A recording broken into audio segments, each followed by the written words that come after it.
I now recognize Max Primorac for his opening statement.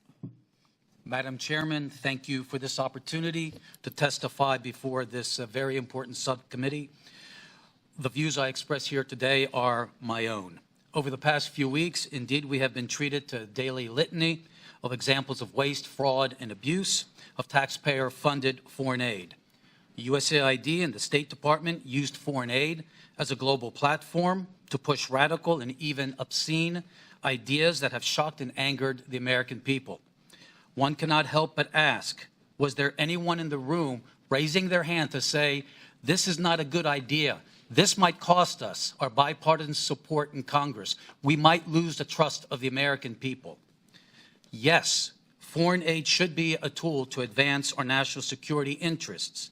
In the past, it did. Today, it does not. Frankly, it has been doing harm.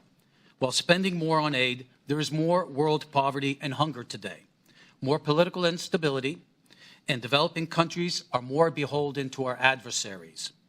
At USAID, I co-chaired an interagency working group that put all aid projects through a counter-China lens. That was dismantled. Instead, the Biden administration wasted billions of dollars on a global green agenda that forced poor countries to rely on China for their energy needs. These countries sought more trade with and investment from the United States to bind our countries closer together. Instead, they got transgender, diversity, and abortion programs that have alienated billions of people. Despite what we hear in the media, there is no linkage between how we do aid and our national security. South Africa has received billions of American aid dollars, yet is China's main Africa partner. South Africa is the S in BRICS. It supports Hamas and Iran and opposes us at every turn at the United Nations.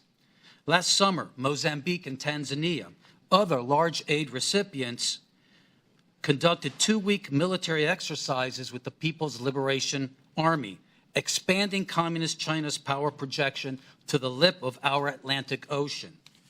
19 of the top 20 USAID recipients are members of China's Belt and Road Initiative.